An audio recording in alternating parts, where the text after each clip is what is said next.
this video, we are going to be talking about the Moukey M20-1 speakers. We're going to talk about the advantages of having passive speakers over amplified speakers. There are a lot of great reasons why when you get into bookshelf-sized speakers, you want to have passive. Amplified might sound like a really interesting deal, and sometimes it's even a better price when it comes to an overall package, but I'm going to explain the differences in this video. Hi there, I'm Robin, and we are going to be talking about these speakers, again, the M20s from Moukey. Now, a lot of times you think of, well, I'm going to buy passive speakers. There's all kinds of brands to buy from, and there's a lot of brick and mortar brands out there that you can even buy on Amazon. So you think, well, why should I buy these besides the fact of the price being better than the average speaker out there? They sound great, and if you're in the, $50 to $150 price range and you're looking for a nice sounding set of bookshelf speakers to use, I mean, it could be for gaming, it could be for the fact that you have a small studio and you need something to play back. I mean, you can always do better when it comes to studio use, so a lot of times you have to listen to those speakers. But outside of that, if you're looking for any type of music play, so I'm playing back that song or I'm playing it for gaming, this is going to be a great way to go. These are some of the big reasons why. The Moukeys, just like a lot of companies, and not all of them advertise these specific numbers, even when people ask for them. This runs at 6 ohms. Now, why is 6 ohms important? Well, to me, unlike an 8 ohm speaker, if I use it on a mini amp, these amps tend to run at 4 ohms. So if I have a 4 ohm speaker or a 6 ohm speaker, it's actually going to sound a little fuller than an 8 ohm speaker. That has more to do with how much the amp's going to have to push out. If it's an 8 ohm speaker, you got to put a little bit more energy out of the amp to get volume out of the front side. But at the same time, a speaker running at 6 ohms, and by the way, this is quite common stuff, so don't be surprised that it's like, someone's actually saying 6 ohms instead of 8 ohms or 4 ohms. It doesn't have to match. We don't have to have an amp match the speakers exactly. But if you have a 6 ohm speaker instead of an 8 ohm speaker, you're going to get a little bit more response out of it. And that's, to me, a plus. It means my amp doesn't have to be as powerful as it needs to be to make these speakers sound really good. At the same time, your amps get to be a choice of yours. Now remember, a lot of times, you buy these things in packages, they have amps on them. If the amp is bad, it doesn't matter how good it is on the front side. If the amp can't either reproduce quality sound or doesn't have any real adjustments for you to actually adjust it to make it sound the way you want, that's a big negative. So when it comes to the actual M20s, the box, again, it's made out of a particle board, and most of them, it's got a nice veneer finish all applied to it. Most manufacturers are going that way. I mean, unless you're spending like $1,000 or $10,000 on speakers, I mean, ridiculous money here. We're not talking about the $500 speakers or the $800 speakers.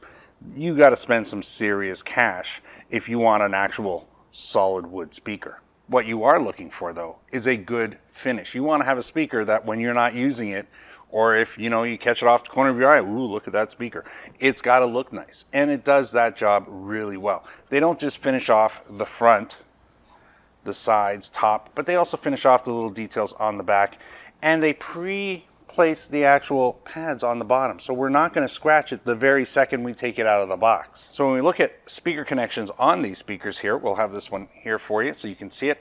Now these are push down connections, so basically all I need to do is really push down on the connection, and there we go. For a lot of people, the connections are always, what's the best, and there's a few different ways of doing it. A lot of times you can just have the spring loaded, push down, throw the wire in, and you're all set. This gives a little bit nicer look to it, and it allows you to get more of your actual speaker wire in there, and it doesn't over tension it, so it puts pressure on the wire so it gets a good quality connection.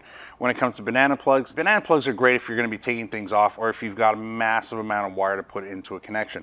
At the end of the day, if you're going to be buying wire for these type of speakers and you're wondering, well, what's the best wire I can do? Normally 14 gauge will do it. You can buy your speaker wire like this, or you can get the nice acrylic ones where it's bunched up, twisted together.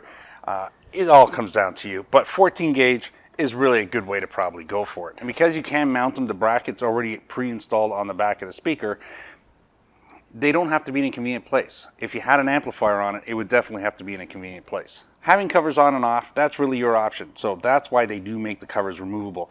Now, as long as you don't have anybody around you that's obsessed with, oh, there's a speaker, let me touch it, let me poke at things. The tweeter, of course, is a soft tweeter. What that basically means, it's not a hard, rigid plastic, and it's going to give you a smoother, richer sound. But of course, if you poke at it, you probably poke it in, and then it'll just look bad. Because they're passive speakers, meaning again no amp plate, the instruction manual is going to be it's standard and very basic. They're going to talk about placement. They're going to talk about what the actual speaker's response can do, and they go through it all. At the end of the day, the speakers will take on pretty much any responsibility that the amp gives it. That's the important part. And remember, they say 20 to 50 watts. That's going to, vary on the amplifier you have.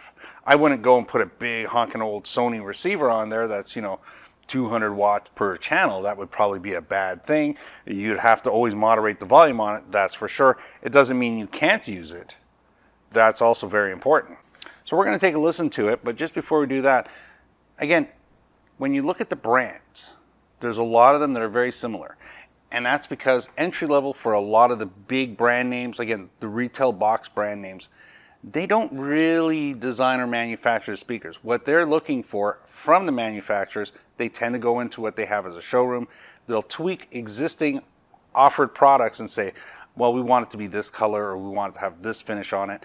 And maybe they might try it out a driver. They're looking for products that pretty much line up with what they currently have as a product line. So they're higher end speakers that they take a lot more responsibility and attention to.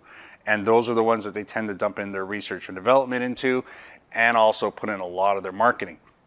When you get to a certain price point, they're putting their name on a product that they've had the manufacturer put together for them, saying, these are all standards. They're not going to invest a ton of research and development into it, so it's not really going to make that $150 speaker sound a ton, and I mean a ton better than a reasonably priced pair of speakers. These aren't the old days. I've been doing this for 30 years. You didn't buy a set of bookshelf speakers without spending $300, $400, $500 before they actually started to sound good. You'd buy some, cheap, reasonably surround sound speakers just to fill in the room, but you never would play them on their own because they didn't have any bottom end to them. They didn't have any clarity to them. They were pretty much just a full range speaker that made sound. Today, a lot of the manufacturers themselves offer really good combination products. They're putting together nice speaker drivers, nice tweeters, in a proper speaker box. And that's what's going on here. Of course, spending $400 or $500 is going to get you better speakers, and it's going to be noticeable. You're going to hear it. You're going to say, wow, I spent, $1,000, and I can hear that. And at the same time, of course, if you go out and spend $1,000 on a set of speakers, you're probably going to go to a showroom. You're going to take the time and listen to them. You're not just going to find a pair of speakers that sound really good, but you're going to find a pair of speakers that you like listening to. Rewind selector. Rewind selector.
So if you decide to get yourself a pair of the Moukey M20s, remember, if you need an amplifier and you want to add it on, amplifiers like this, these are the mini amps, the hobby amps. These are actually made by Pyle, a different company, but these are extremely popular because they work really well for speakers like this. You get all kinds of features on them, like Bluetooth, like an MP3 player. You also get RCA options to it.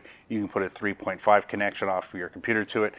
All of that's done in a unit like this. At the same time, so when it comes to power, you're looking at 2 times 60 watts. They do advertise it as a 120 watt unit. It runs at 4 ohms, not 8 ohms. So that means if I'm going to put it here, I'm going to lose a little bit of power. But at the same time, this amp has a little bit more power than these speakers need. Mini amps, or like I said, hobby amps, are very popular now because they're convenient, they're small. A lot of people don't want a big rig, they just want to have nice bookshelf speakers and something to connect to them. And there you go. So in this video, we've been talking about the Moukey M20, very popular on YouTube, very popular on Amazon, that's for sure. So have a look-see, and we'll have all the links down below for you. We also have our RTS videos on Amazon themselves. So when you look at these products on Amazon, if you scroll down to the bottom, you'll also find videos there. Those are videos we make specifically for Amazon. They're shorter versions of them. We cover the overall features, take everything and just throw it in a couple of minutes to help you make a buying decision. So remember, we do have the links for this down below. You'll also find our RTS Robin's Testing Studio video available. Also our video that you'll find down on the Amazon product page for these speakers. Remember to like, comment, and subscribe on videos. That's what everybody's looking for out there. And we'll get a chance, we'll do follow-ups. We also do Q&As. So we'll be there for you if you need us down the road. So I'd like to say thanks for watching. See you in the next video. Bye for now.